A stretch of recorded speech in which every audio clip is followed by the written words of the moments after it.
Así que hoy yo te invito, esta mañana, por primera vez quizá, a que juntos celebremos y honremos y le agradezcamos a un gran docente, don Dolor. Vamos a decir: Señor, gracias, porque eso me trajo hasta aquí, me capacitó, me ayudó y me bendijo. Vamos a honrar al maestro del dolor. Vamos a honrar con un aplauso a ese dolor. Celebra por los momentos difíciles, como Job. ¿Te atreves a adorar por los momentos duros? Agradece por los momentos de dolor. Celebra al Rey. ¡Aleluya! No. Celebra de verdad, como si fuera una gran victoria. Dile: Señor, gracias. Caramba que duele, pero celebro ante Dios que me tocó pasar ahora. ¡Aleluya! Vamos, celebra al Rey de Reyes, al Señor de Señores. ¡Aleluya!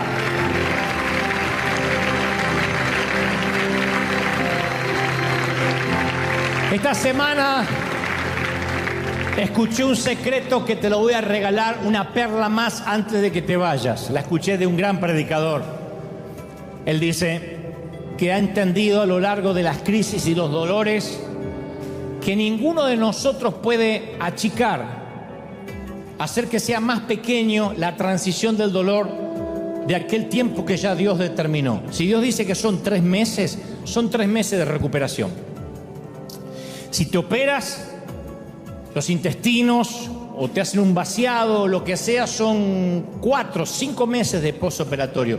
Nadie puede achicar el tiempo que Dios dispone en el proceso. Lo que podemos es alargarlo. Levantarte a hacer ejercicios, moverte de la cama si te dijeron que no. Dios dice: son 3 meses para salir de Egipto y entrar en la tierra prometida. Nadie podía hacerlo menos de 3 meses. Pero sí pudieron alargarlo hasta 40 años. El tiempo que dure tu dolor, más de lo que Dios dijo que tiene que durar, es tu decisión. El dolor nos va a ocurrir a todos, el sufrimiento es una opción. Entonces uno tiene que decir: Señor, tú has estipulado un tiempo porque me quieres procesar, me quieres enseñar muchas cosas. Te pido que yo no sea quien alargue ese tiempo, que no haga cosas que no me están permitidas en este duelo. Quédate quieto, descansa en el Señor. No hay nada que puedas hacer. ¿Me oíste? No hay nada que puedas hacer. Solo espera en el Señor, confía en Él. Es duro confiar en Él y sí, a veces no se ve nada, pero sigue confiando en Él. Él fue fiel, Él no ha cambiado a pesar de tu infidelidad. No estires, no alargues el proceso del dolor. No la friegues, no la arruines. Hoy te vas operado, yo acabo como cirujano de cerrar lo que abrí. Voy a quitarme los guantes. Acabo de transmitirte lo que creo Dios me dijo que te diga. Ahora quiero que llegues a casa, te recuperes, no estires el tiempo. Ven a ver a Dios inmediatamente, consulta a tu médico todos los días, lee la prescripción médica todas las mañanas, si es posible, todas las noches, sea lo primero que hagas cada mañana. Y lo último cada noche es antes de irte a descansar, lee la prescripción médica. No corras tras el efecto placebo. No me duele, no tengo nada, estoy en victoria. Dile: sí, Señor, me duele. Sí, Señor, estoy triste. Sí, Señor, estoy angustiado. Eso es normal. Corre al médico cada vez que lo necesites. Tú no querrías que tu hijo te oculte lo que siente. No le ocultes lo que sientes a Dios. Y vas a ver cómo día a día empiezas a sanar. Y empiezas a sanar. Y empiezas a sanar. Y día a día el dolor es menos. Y es menos. Y es menos. Y cuando mires hacia atrás, va a ser una anécdota menor. Va a ser una etapa de tu vida donde aprendiste. Y la vida te va a encontrar más maduro. Y más sólido. Y más lleno de compasión. Y antes de criticar a una pareja que se lleva mal, antes de criticar a alguien por una mala elección sexual, antes de señalar al que se viste diferente, el dolor te habrá hecho pasar por la humillación. y sabrás entender a los que piensan distinto, a los que viven diferentes realidades. El corazón se te va a llenar de misericordia, porque solo un soldado que estuvo en la guerra y está herido y tiene cicatrices sabe lo que es asistir a otro herido. Los demás son religiosos, son museos de santos, son muñecos de cera religiosos, cáscaras vacías con sonrisas pintadas. Pero en River somos gente que sufre, que ha sufrido, y vamos a por los perdidos. Vamos a por los heridos. Alguien tiene que decir amén. ¿Cómo te ama el Señor? ¡Aleluya! Está bien que a veces no estés bien. Está bien. Está bien que a veces duela. David sabe lo importante que es cuando dedicamos tiempo a lamentar nuestras pérdidas antes de seguir adelante, no quedarte ahí. Pero hay un tiempo que necesitamos decir, yo necesito una pausa. Si yo no lloro, si yo no reveo mi vida, no sé si voy a poder seguir. David sabe lo importante que es para la gente mantenerse conectada con la realidad y no huir del dolor. No podemos huir del dolor. Te voy a decir algo. Salmos es el libro más popular de la Biblia. Está más o menos en la mitad de las Escrituras. Incluye, para los que nunca lo leyeron o no sabían, incluye salmos de adoración, de acción de gracias. Hay muchos salmos de sabiduría, de arrepentimiento, salmos que expresan dudas, pero la mayoría están lejos de ser alegres. Por lo general hay muy pocos salmos de alegría. Más de los 150 salmos se clasifican como lamentos, cortavenas. La mayoría de los 150 salmos son medio como los boleros o como los tangos argentinos. Me dejó la morocha y se fue con otro, la desgracia. Bueno, algo así son los salmos. Salvando la distancia, ¿no? ¿Cómo crees que me quieran los pastores después de esto? Está comparando los salmos con el tango. Bueno. David escribió la mayoría de los salmos según la tradición. Y los lamentos prestan atención a la realidad, a esta vida que a veces se pone dura, a la vida que a veces se pone difícil y a veces hasta brutal y nos deja la lona y parece que nos quitó el oxígeno. O sea, estos salmos toman nota de la aparente ausencia de Dios que sentimos.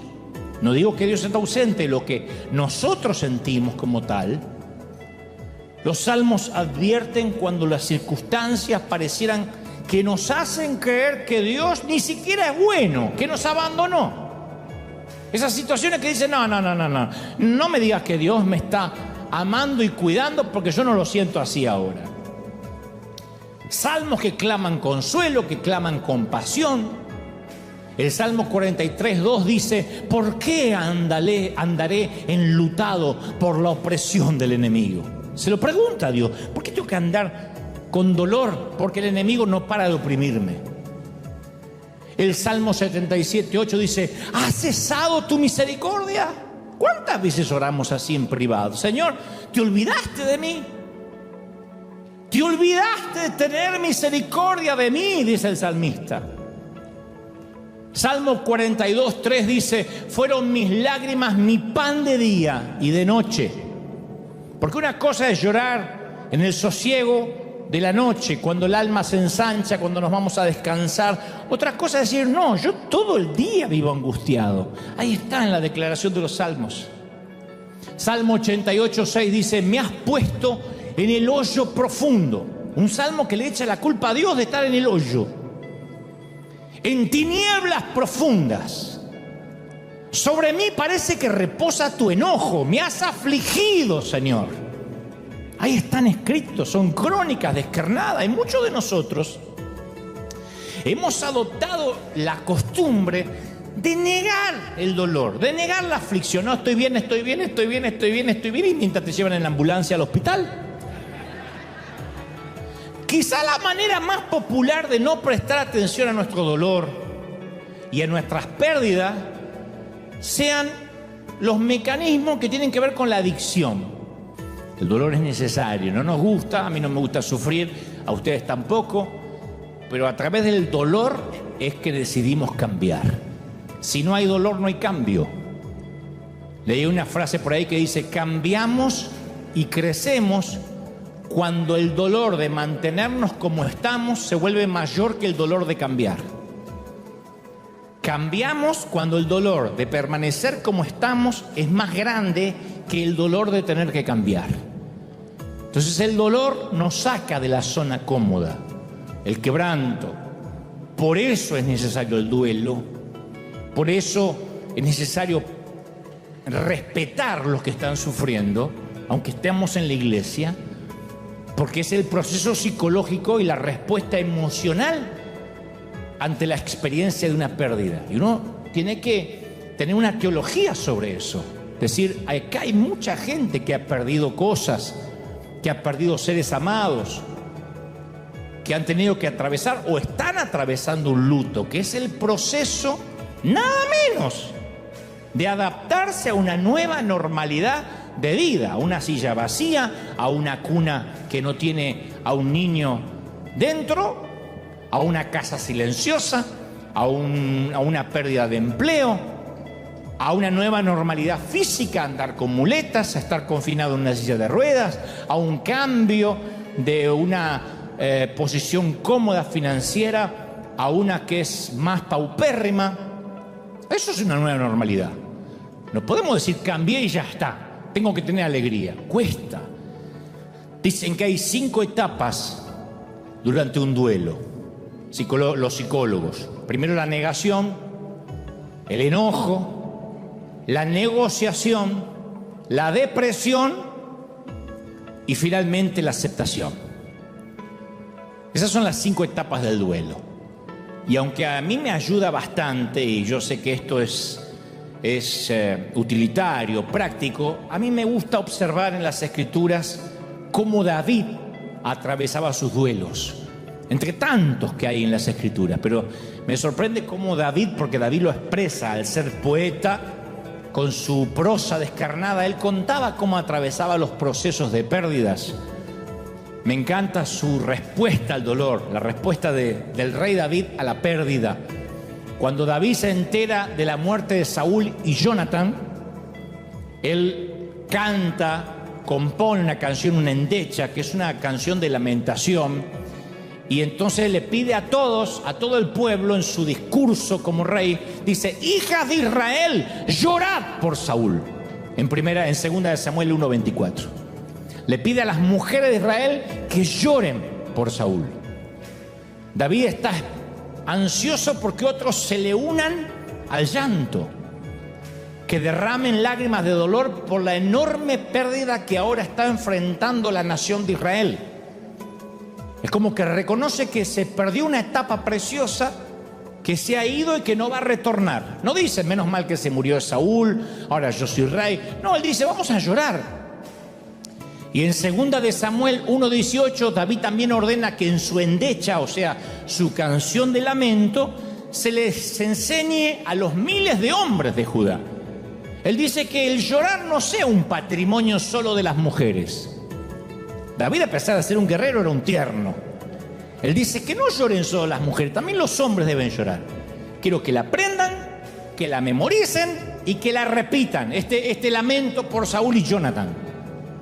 Y yo pregunto, ¿cuándo fue la última vez que cantamos en la iglesia un lamento como ese en el servicio de adoración a Dios?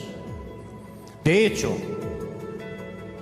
¿quién recuerda la última vez que se te enseñó la importancia de afligirse por una pérdida e integrarla a la adoración a Dios? Hoy vengo a adorar y vengo a llorar que estoy deshecho. Entonces Jesús, todo el tiempo que habla, caracteriza la vida cristiana como una muerte. Hay que morir. Toda la palabra y todo lo que el Señor hablaba es: tienes que morir para poder resucitar, tienes que pasar por la cruz. Y la iglesia tenemos una posición única, me parece a mí, no sé cómo decirlo, un privilegio, una providencia, para acompañar a la gente en las coyunturas críticas de su vida, en esos momentos donde se siente morir o literalmente muere a algo. Estoy hablando de muerte de seres amados, enfermedades serias. La iglesia debemos entender los divorcios, los traslados geográficos, con todo lo que significa dejar atrás el mundo conocido para aventurarnos de nuevo a algo que no teníamos ni idea ni en mente, una cultura distinta, un idioma diferente en este caso. Esos son los momentos de discipulado para ayudar a las personas a salir de nuestra tendencia cultural de adormecer, de ignorar el dolor. Tenemos la oportunidad única de abrazar a la gente y decirle: estás pasando dolor, este es el sitio correcto, no podrías venir a otro lugar. Pero tristemente, durante años, y esto es una autocrítica, hemos visto a personas que han sufrido abuso en su pasado y nunca le hemos permitido transitar su dolor. Le decimos: no recuerde el pasado, no vaya para atrás, porque ahí no conocías a Cristo. Y no le permitimos que haga la transición, el duelo, como decíamos el domingo pasado. Para poder avanzar a veces hay que retroceder y ver qué hicimos mal para no repetir el error. De otro modo estamos condenados a repetirlo. Celebramos el Día de las Madres y a veces nos olvidamos de ser sensibles o empáticos con las parejas estériles, con las mujeres solteras, para las cuales el Día de la Madre es el domingo más difícil del año, porque sus sueños de concebir se alejan más y más. Pero nosotros nos olvidamos de esas mujeres y decimos: es el Día de las Madres. No digo que con esto no lo vamos a celebrar, digo que nos olvidamos de la empatía de las mujeres que en un día normal y tradicional están sufriendo. La gente pierde un hijo y nosotros lo exhortamos que rápido vuelvan a su vida normal como les sea posible. Perder un hijo que no tiene nombre, que es un dolor que presumo no se va nunca. Citamos Filipenses 4:4, le decimos: regocijaos en el Señor siempre. Una persona nos cuenta que está atravesando un dolor, un divorcio, una separación, una traición, y le recitamos Romanos 8:28, y le decimos: y sabemos que los que aman a Dios, todas las cosas le ayudan a bien. Sí, yo lo sé, pero estoy atravesando un dolor, nos confiesa. Y a veces no le dejamos que atraviese su luto, que haga el proceso de ese valle de sombras por la pérdida de sus sueños.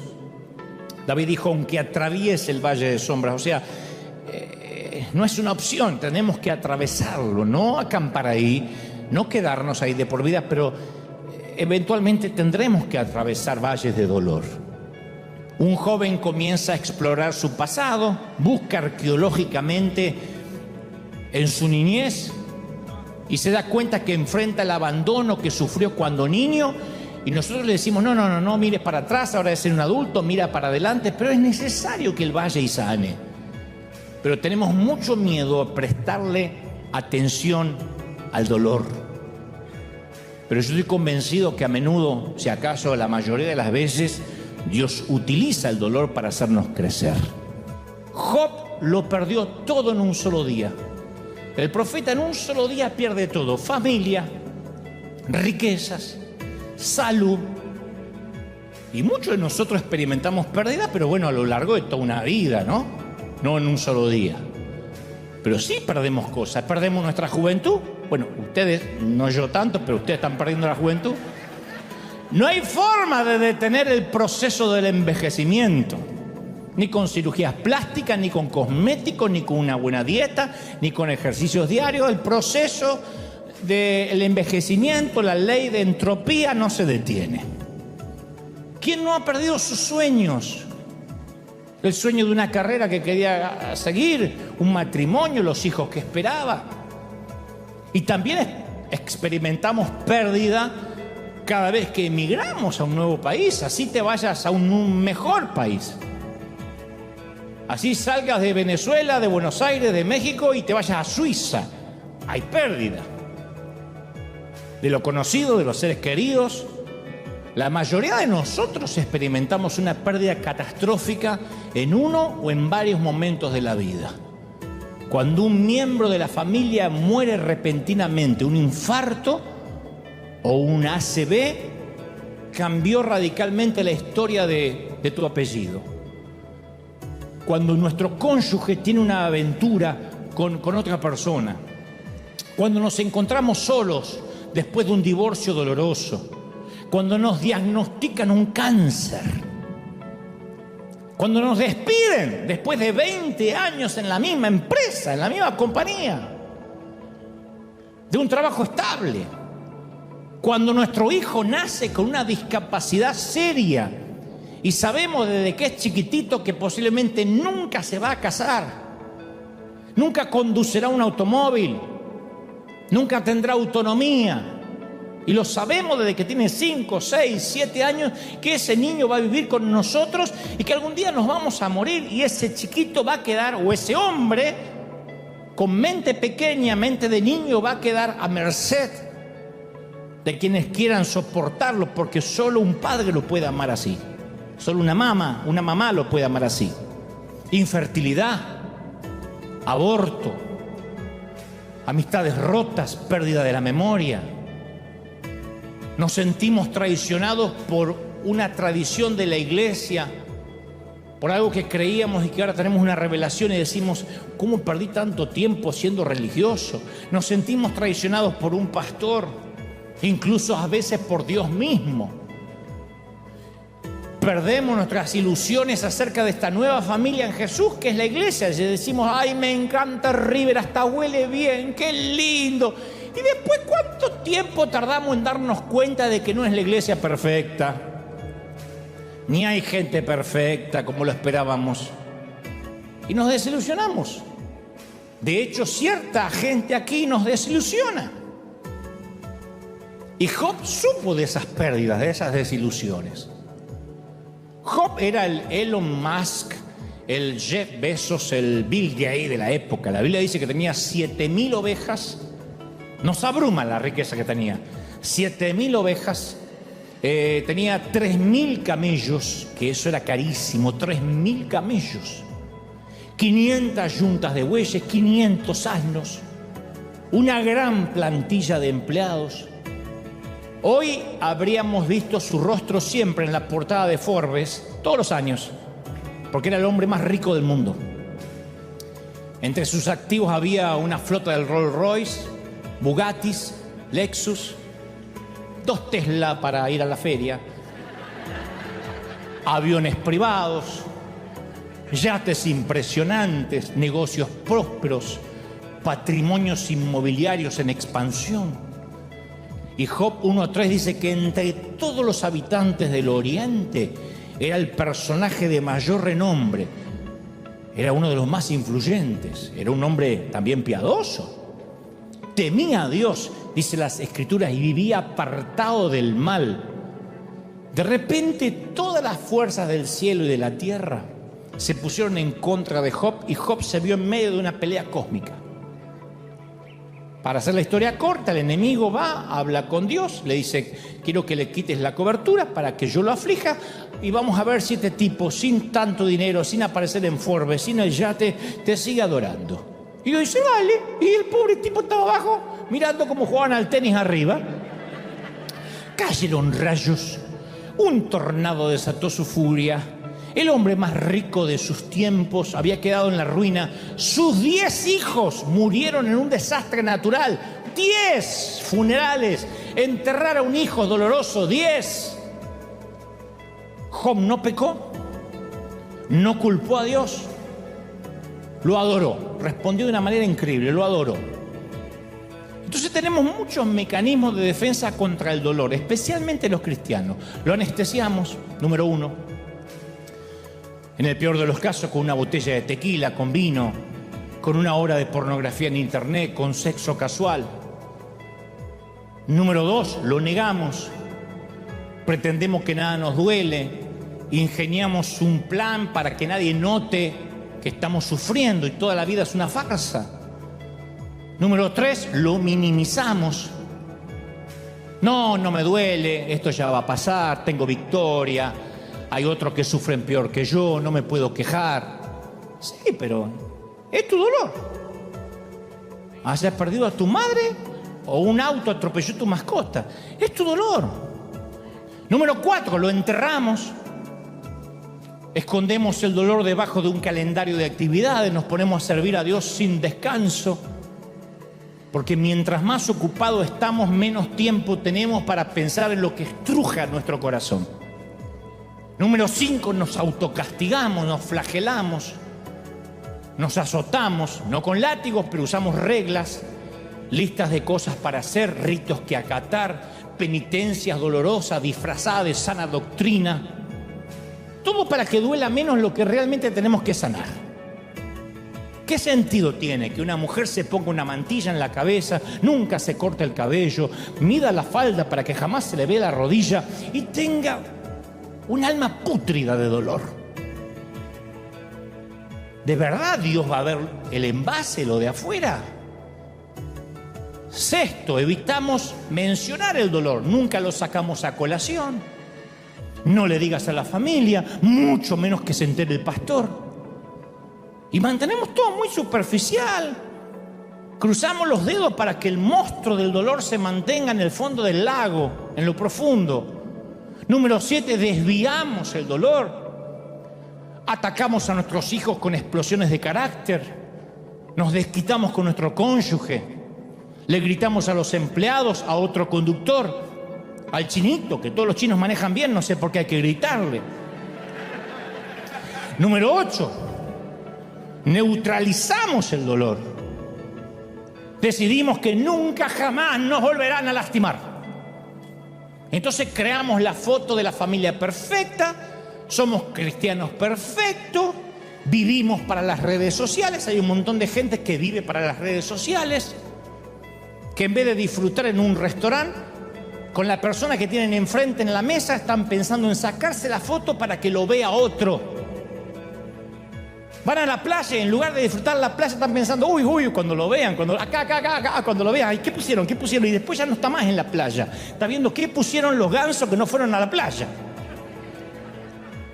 Y armamos una vida superficial para mantenerlos al control. Matrimonios que se llevan como perro y gato, pero se sacan muchas fotos para dar un falso testimonio de algo que no existe. Eso es para evitar el dolor, la confrontación. Y Job nos presenta una manera brillante de cómo debemos salir del dolor en la familia de Jesús, sin importar la cultura, el temperamento o el género. En primer lugar, él le presta atención al dolor, al igual que David. Lloren, hijas de Jerusalén, por Saúl y Jonathan. Bueno, Job es igual, le presta atención. No lo ignora, no lo minimiza. Por eso digo, tenemos poca teología en la congregación para el enojo, la tristeza, para el duelo, para la depresión. Nos preguntan, ¿cómo estás? En victoria, aleluya, en victoria. ¿Quién va al médico y te dice, ¿por qué vino? No sé, porque estoy perfecto, aleluya. ¿Quién va? ¿Por qué ocultar las hemorroides? Y sufrirlas en silencio. ¿Qué hace Job? No reprime nada. Grita su dolor. Maldice el día que nació. Está ahí en las escrituras. Parece que fueran versículos de menor categoría. Y a veces los censuramos, pero no nos corresponde a nosotros censurar lo que no nos conviene. Dice Job, que perezca el día que fui concebido y la noche en que fue anunciado nació un niño. Ojalá que ese día se vuelva oscuridad. Job 3:3. Le grita en una oración osada, le grita a Dios. Le dice exactamente cómo se siente, como si Dios no lo supiera. Hay 35 capítulos de cómo luchó contra Dios. Dudó, lloró. Volvió a dudar, lloró, gritó. Se preguntó dónde estaba Dios y por qué le sucedía todo eso. No evitó el horror de la situación, lo enfrentó, dijo, este dolor me está pasando. Número 1, decir, a mí me está pasando un dolor. Por eso vengo a River, porque estoy en un dolor. Por eso estoy escuchando el servicio por streaming? Porque estoy con dolor. No está mal. No es pecado. Si no, el Señor nos hubiese llamado varón de dolores, según Isaías. En segundo lugar, transita el duelo del dolor. Lo transita. Aunque atraviese el valle de sombra y de muerte, no temeré mal alguno, dijo David. Job lo atraviesa. Cuando tratamos de llenarnos de algo para no pensar en lo que nos duele. La gente utiliza el trabajo, la televisión, el alcohol, salir de compras, de parranda, los negocios, las aventuras sexuales, todo con el fin de mitigar el dolor, de no pensar. Por eso es que comienza el alcohólico a tomar, para no pensar. Conocí un borracho que decía, ¿y por qué tomas? Para olvidar. ¿Para olvidar qué? Para olvidar que soy un borracho.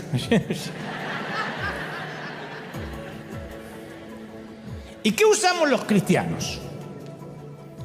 Para olvidar el dolor, el servir a Dios, incansablemente. El ser un 24/7 servidor de Dios. Usamos el servir a Dios para no tener que enfrentar el dolor. Entonces las actividades cristianas, el estar toda la semana metido en la iglesia y sirviendo, se vuelven dañinas cuando las utilizamos sin darnos cuenta para escapar del dolor, para no enfrentar el dolor. Es una adicción más santa, si se quiere, más religiosa, pero adicción al fin. Porque tenemos la presión de mostrar una imagen madura, espiritual. Eso nos persigue a la mayoría, demostrar que todo está bien. Y olvidamos que ninguno de nosotros es perfecto, que todos sufrimos. Generalmente los predicadores no suelen contar sus infortunios, sus tristezas, sus depresiones, pero porque la mayoría finge. Y no porque son hipócritas necesariamente, sino porque piensan que si se muestran auténticos eso va a socavar la autoridad. Piensan que si se muestran débiles, el que está escuchando va a decir, si este está débil, ¿qué me queda para mí? Me suicido. ¿Piensan eso? Yo creo que no. Yo creo que nos hace bien saber que no somos perfectos. ¿Cuántos de nosotros quisiéramos, por ejemplo, no me digan amén, pero por la carita voy a saber que me dicen amén, ¿cuántos de nosotros quisiéramos borrar ciertos acontecimientos de nuestra historia pasada para no deshonrar el nombre de Dios? ¿Cuánto quisiéramos decir, ay, eso si lo pudiera borrar? No quiero que me lo recuerden. David no lo hizo. Como rey, podía haber hecho borrar cualquier registro de su fracaso moral. Pero usó su poder para asegurarse que en los libros de historia todas las generaciones futuras leyeran de que él había fracasado. De hecho, David escribió una canción sobre el fracaso. Ahí está el Salmo 51 cuando dice, canción que compuso David después que pecó con Betsabé y se arrepintió. O sea, le puso el título para que quede claro. No es como esos compositores que cantan, no sabes si le canta a la luna, al amigo, a la novia o al tío. No, acá está clarito. Y compuso una canción de quebranto para que se cantara en los servicios de culto de Israel y se publicara también en los manuales de culto que son los salmos. Lo puso en el cancionero, el día que fracasé. Otro de los grandes hombres, Pablo, escribe, deja escrito, le dice a las iglesias de las cuales él pastoreaba, le dice acerca de los ruegos que él tiene personales, acerca de los cuales Dios no le respondió respecto a un aguijón de la carne, que todos presumen que era una debilidad. Algunos dicen, no, era corto de vista. No, él está hablando porque en otras ocasiones él amplía más y dice, mi carne hace todo lo contrario a lo que mi espíritu desea.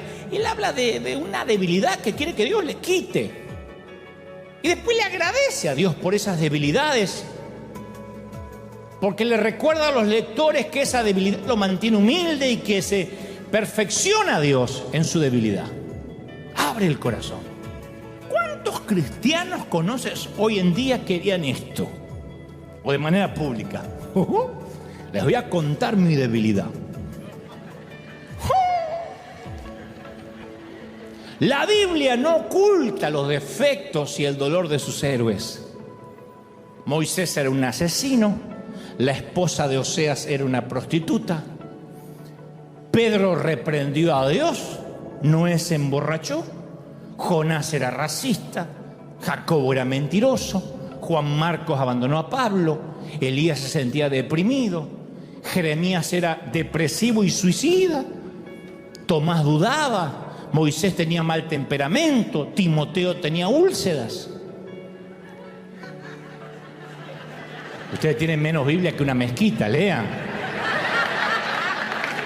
Cuando se ríen en el momento equivocado es porque no han leído la Biblia.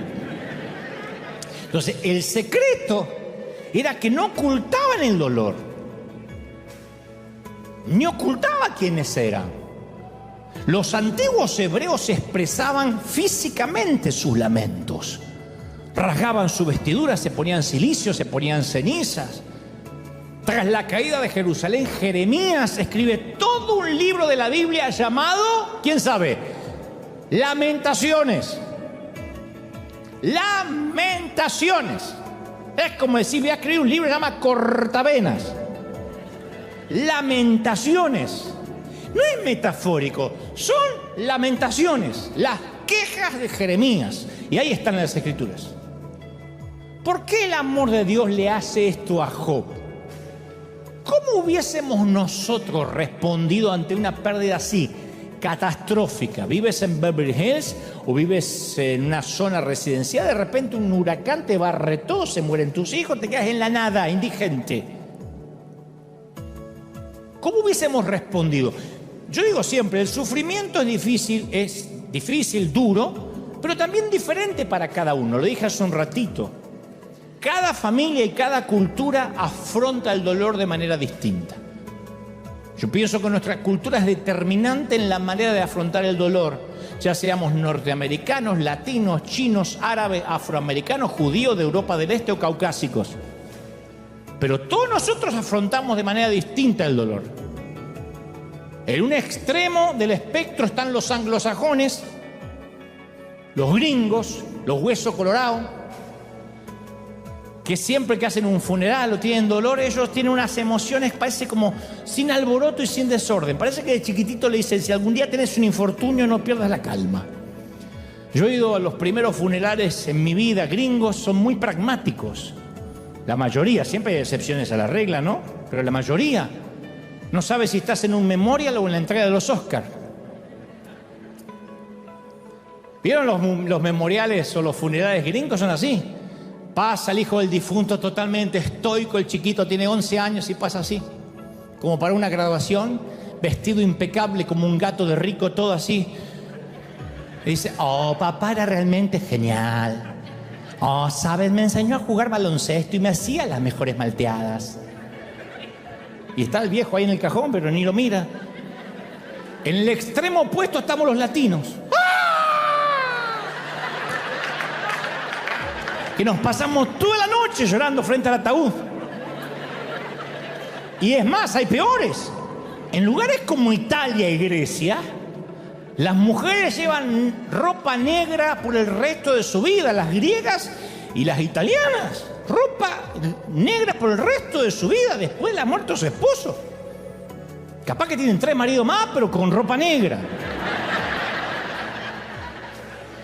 Y en los funerales italianos, yo los he visto, hasta golpean el féretro con los puños, gritan el nombre del muerto. Las viudas enojadas insultan al muerto porque se murió. ¡Imbécile! ¡Ma calzone! ¡Perché si morto! ¡Perché si morto! ¡Mi hai lasciato vedova pianto! ¡Perché si morto! Y todo el mundo se enteró. Saltan dentro de la tumba cuando bajan el ataúd, se tiran arriba, lo tienen que sacar. Torna indietro, Enzo Giuseppe, torna indietro, torna. Y dice, retorna, vuelve de la vida. ¿Y lo que va a volver? Enzo se quiso mandar a mudar hace años y ahora tiene la oportunidad.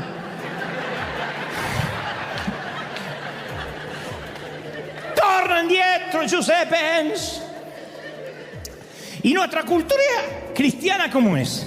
Tratamos de evitar el dolor. Pensamos, no, esto que me pasa no es de Dios, debe estar relacionado con mis pecados. Lo mejor es que me mantenga un tiempo lejos de la iglesia hasta que me recupere. Fíjate vos qué locura, qué ironía, qué contrasentido. La gente abandona la iglesia porque se siente mal para ir a la iglesia. Es como decir, estoy demasiado enfermo como para ir al hospital. Esperás que me recupere y ahí veo al médico para no decepcionarlo. ¡Una locura! ¿Y cuál es el corazón del cristianismo? Nos dice que el camino a la vida es a través de la muerte, como el grano de trigo, y la resurrección. Ahora, yo sé que es más fácil predicarlo que vivirlo, yo lo sé. Pero tenemos que familiarizarnos con el dolor y decir, sí, ahora me toca pasar esto. Job pasa un periodo de duelo donde los allegados lo dejan. Porque la teología de la gente que lo rodeaba a Job, como a veces la teología de quienes nos rodean, no tiene suficiente Dios en la ecuación para atravesar esa etapa, ayudarnos a atravesar la etapa del dolor. Todos quieren venir a resolvernos el problema y a darnos consejo, cuando uno no quiere escuchar consejo, uno quiere un abrazo. Job tuvo que batallar con sus 3 amigos religiosos que estaban convencidos de que él estaba sufriendo por pecado. Job, estás cosechando lo que sembraste, le dicen al lado de la cama. Necesitas arrepentirte. El otro religioso dice, algo habrás hecho. Estás sufriendo por tu pecado. Estos 3 amigos representan el legalismo de la iglesia. Y esta no era la verdad. Estaba sufriendo a pesar de que era inocente. Y sus amigos, como muchos creyentes hoy, se creían que eran Dios y se ponían en lugar de Dios y dice, esto dice Dios. Entonces Job tenía 2 luchas por delante. Con sus amigos que dicen, esto dice Jehová, y encima todo lo que le estaba pasando. Viste que esa gente siempre que cree saber por qué está pasando lo que estás pasando, siempre aparecen. Esos babosos, eso están distribuidos estratégicamente para que te encuentre de 2 a 3 por día. Uno dice, hoy los voy a esquivar, te vas a encontrar mínimo 3. Están distribuidos de manera estratégica. En sus intentos de explicar lo que Dios está haciendo, te torturan. ¿Te pasó de sentirte peor después de haber hablado con gente que en teoría vino a alentarte? Te quiero dar una palabra de aliento. El Señor me dice que aunque toques las puertas de la muerte, porque este cáncer va a empeorar, cuando te arrepientas de tus pecados, Él me dijo que la victoria viene. Pero ¿por qué no te llevas la victoria, la corona y te vas a otro lado?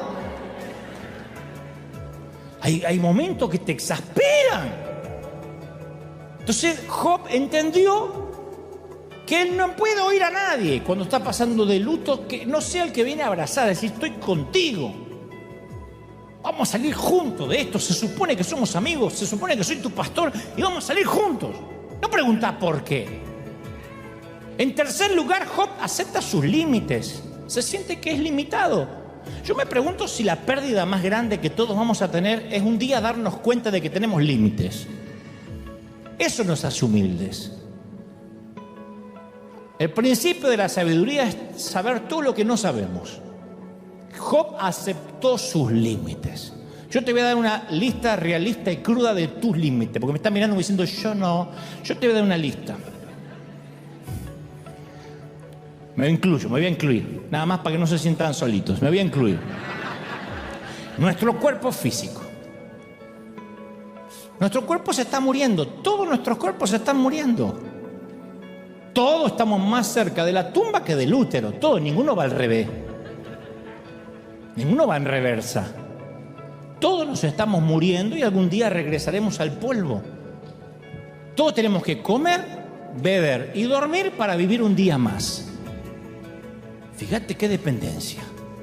¿Quién dice, yo me puedo acostumbrar a no comer? El día que te acostumbras a no comer, te morís. Pero todos tenemos que comer, beber y dormir.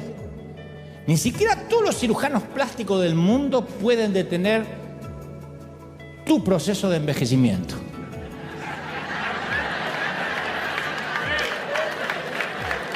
No puede. Otro límite, nuestra familia de origen. Nuestra familia actual, como te dije el domingo pasado, nuestro origen étnico, el país natal, nuestra cultura, nos dieron límites, dones y límites. Todos llegamos a nuestra edad adulta con límites heredados de nuestra familia. Nuestro estado civil es un límite. El matrimonio es un límite, la soltería es un límite. Son límites dados por Dios. Si eres casado no puedes hacer las cosas de soltero. Si eres soltero no puedes hacer las cosas de casado. El número de niños que tengas es un límite. No es lo mismo un matrimonio que tiene 2 hijos a uno que tenga 14. Dígame si no es un límite. Nuestra capacidad intelectual. Ninguno de nosotros es brillante en matemáticas, ingeniería, carpintería, física y música al mismo tiempo. Ni siquiera un argentino es bueno en todo eso. Nuestros talentos y dones son límites. Jesús tenía todos los dones. Yo puedo tener 2, 3, capaz que tú tienes 10. Pero es un límite. Los recursos financieros. Estamos limitados a los recursos. Nuestro nivel de prosperidad nos limita. Solo porque sientas dolor no significa que no estés mejorando. Si te duele es porque estás cicatrizando. Por primera vez están arreglando tus cosas.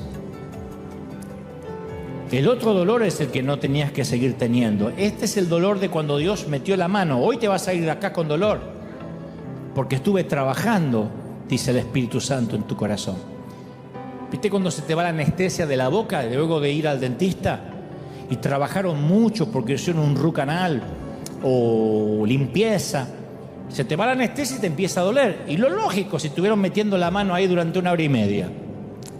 Bueno, hoy el Señor metió la mano durante casi 1 hora en tu corazón y te va a doler. Hoy a la tarde vas a tomar decisiones, vas a decir, wow. El dolor antes de la operación no tenía propósito. Pero el dolor después de la operación tiene propósito. Tampoco puede haber nacimiento a lo nuevo sin dolor. Las mamis saben de esto. El crecimiento duele. Y lo más importante, la iglesia, una vez que aprende a absorber el dolor y crece a través de él, llega a entender el rico fruto de la compasión divina hacia los demás. Solo el gran maestro del dolor nos da la capacidad para amar a los demás como lo hizo Jesús. Si no, no podemos amar. Muéstrame a alguien que la vida lo ha golpeado y te voy a mostrar a alguien lleno de misericordia por el dolor ajeno. Muéstrame a un nene o a una nena de papá que todo lo que quiso lo tuvo, que es un caprichoso, que si no le dan lo que quiere se pone a gritar y a hacer escándalo, y te voy a mostrar a alguien que no tiene empatía, que no ama a nadie y que se vive mirando el ombligo, aunque ya sea adulto. ¿Qué tal si nuestras heridas más profundas era justo lo que Jesús necesitaba para llevarnos al ministerio? ¿Qué tal si en tratar de arreglarnos nosotros mismos nos presentamos así, imperfecto ante Jesús, y le decimos, Señor, úsame, acá estoy con mis heridas? ¿Qué tal si eso que pedimos, que Señor sana rápido, de hecho es un regalo, este es tu mejor tiempo? El mejor tiempo es el postoperatorio. No se te tienen que abrir los puntos.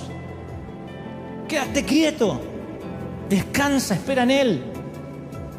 ¿Qué tal si tú, que estás desesperado por sanar, esas cargas que le pides a Dios que remueva son justo lo que necesita Dios para moldear tu carácter? Hay 2 tipos de dolor. Uno que nos encierra en nosotros mismos, que crea traumas, por cuyas heridas ni siquiera puede entrar la luz. Y el otro, el dolor que enseña, el que nos confiere un corazón de grafeno, que nos da la capacidad de ser receptivos al dolor ajeno. Yo sé que hay mucha gente acá que no tuvo otra opción que ser valiente y tuvo que enfrentar la diálisis, la quimio, el caminar por el panteón, el cuidado de intensivos. Yo sé que a veces la vida no te dejó otra opción que ser valiente. Como decía mi papá, hacer de tripas corazón. una enfermedad, una pérdida, una humillación y tuviste que respirar y salir adelante. Y haber superado el periplo de ese viaje interno, de ese viaje desgarrador, ha hecho que hoy dispongamos de un tendón espiritual magnífico. El dolor es un gran docente, te hace fuerte. Es el faro que nos avisa desde la orilla que hay un riesgo inminente y que podemos chocar contra los arrecifes.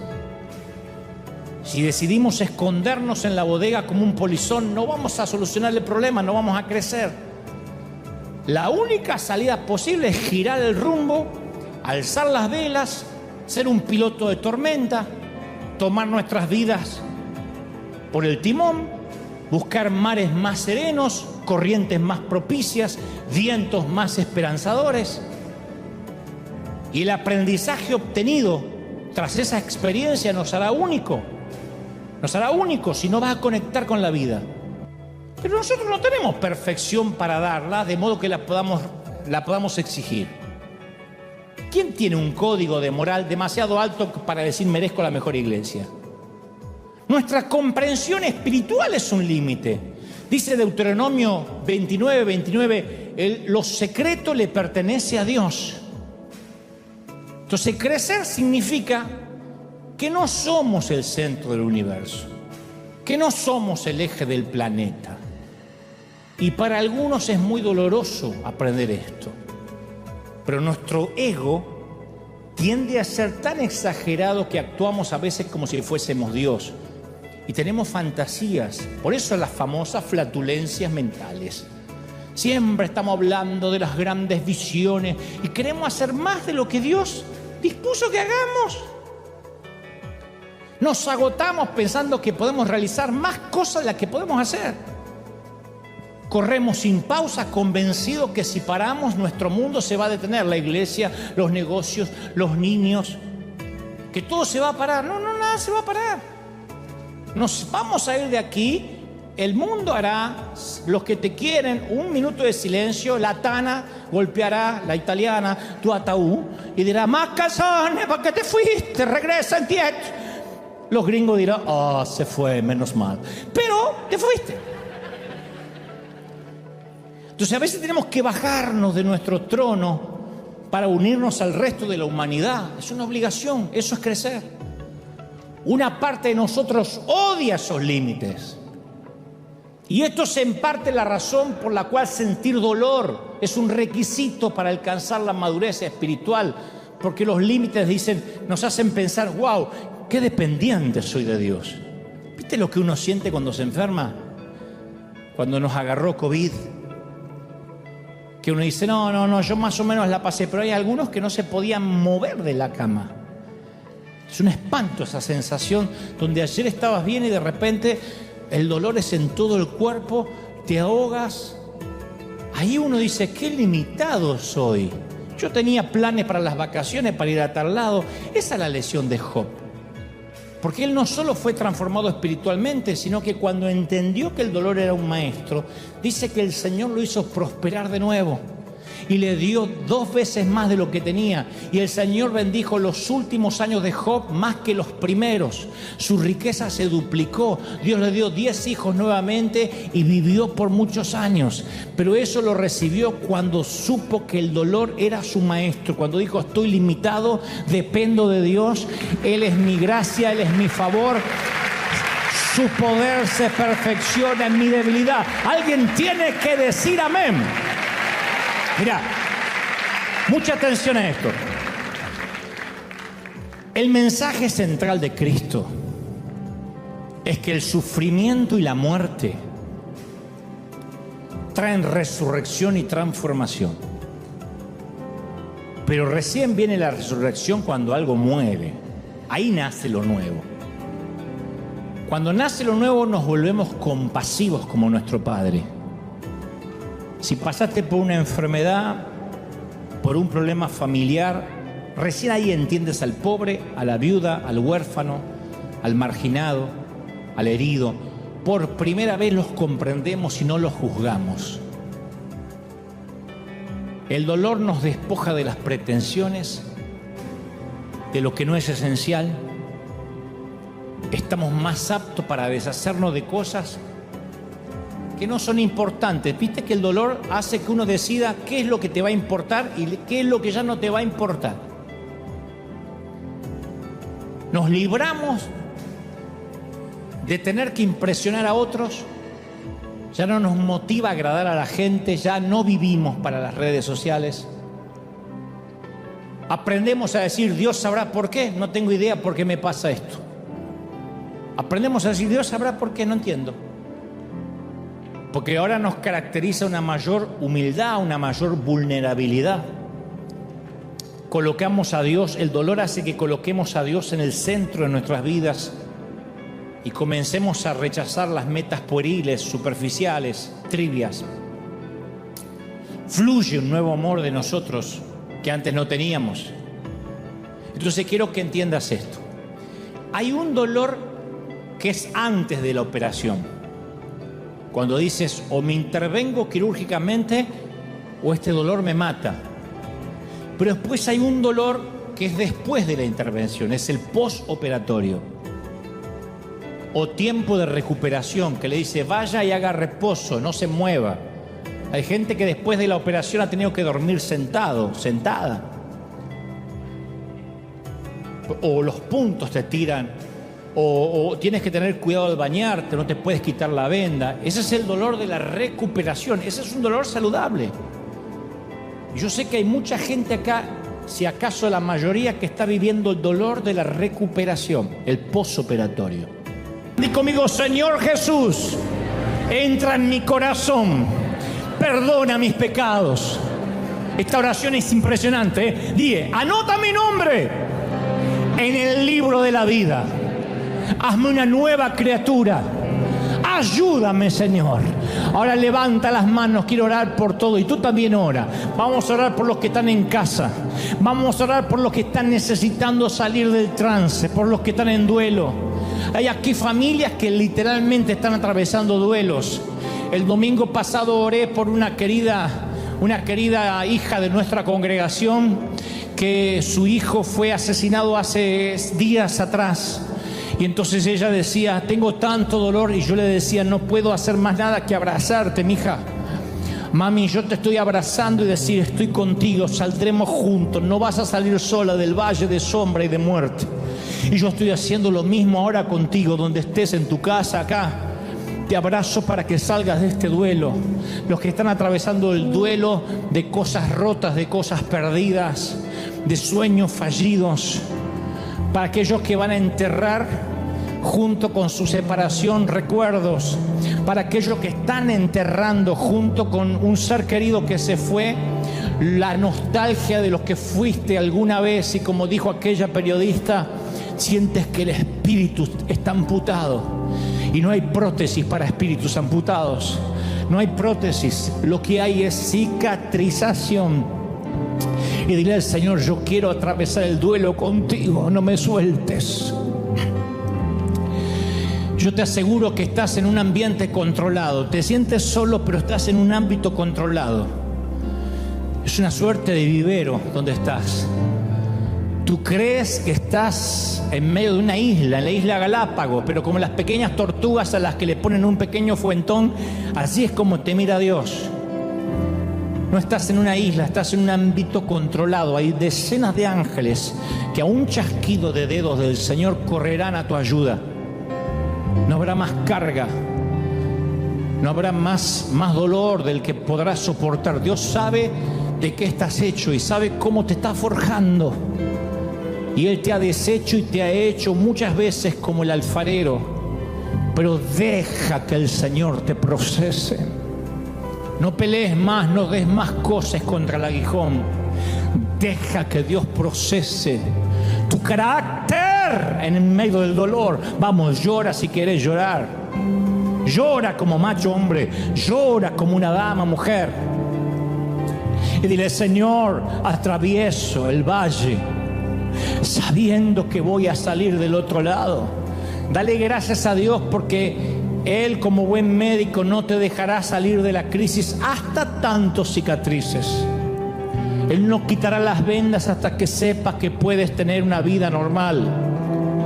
Mientras tanto, mientras que estés atado metafóricamente a esa muleta, a esa silla de ruedas, a esa cama, estás controlado. ¿Has oído aquella frase? El enfermo está bajo control, está asistido todo el tiempo, tiene oxígeno, tiene suero. Bueno, eso es lo que está ocurriendo con tu vida. El Señor te ha puesto en cuidados intensivos. Y tú crees que te ha abandonado, pero Él dice, yo te puse en cuidados intensivos. 24 horas te estoy asistiendo. Yo no te voy a dejar solo. No vas a pasar a la habitación común todavía. Porque te quiero controlar. Porque tengo planes y proyectos para ti muy grandes, dice el Señor. Y para eso tu carácter tiene que procesarse. Para eso tu temperamento tiene que pasar por el crisol. El oro tiene que quedar debajo y la impureza tiene que subir para que yo la quite. Y esa ira oculta en ti, ese dolor oculto en ti, esa lujuria oculta en ti, ha de subir a la superficie. No te asustes, yo te estoy refinando, dice el Señor. Yo te estoy procesando, dice el Señor. Vamos, levanta las manos y comienza a adorar al Señor por eso. Dale gracias por el gran maestro del dolor. Dale gracias por la docencia que Él está ejerciendo en tu vida, en tu familia, en tus cosas. Me dice el Señor, yo no te dejo salir de mi clínica hasta que no haya hecho contigo lo que dije que iba a hacer. Te voy a bendecir, voy a abrir puertas, voy a darte los sueños que tienes, pero antes tendrás una dosis de realidad. No te asustes, yo estoy al control, dice el Señor. Haz de cuenta que es una montaña rusa donde los niños pueden ir con tranquilidad. Es un riesgo controlado.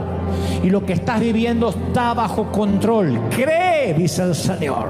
Yo te bendigo, yo te proceso, yo te enseño, dice el Padre. Señor, he transmitido a tu pueblo lo que creo me has dicho que diga. Los voy a enviar a casa ahora, recuperación.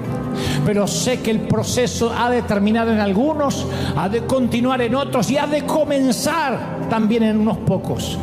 Sé que este proceso es para bien, porque pensamiento de bienestar tienes para nosotros y no de mal.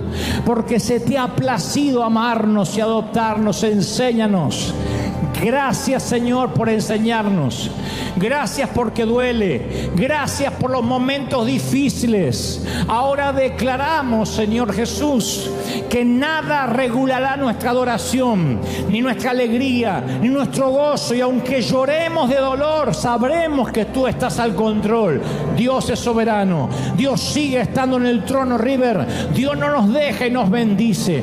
Bendigo tu vida, mi amigo. Bendigo tu vida, hija. Amén. Amén y amén. Gloria a Jesús. Alguien tiene que aplaudir más que eso. Celebra al Rey. Di conmigo, Señor Jesús. Fuerte. Señor Jesús, recibo esta palabra en el cuerpo, en la mente, en el alma, en el espíritu. Amén y amén. Gloria a Jesús. Chao, gente maravillosa. Chao, hasta el domingo que viene. Chao, la gente del mundo. Chao, chao, chao.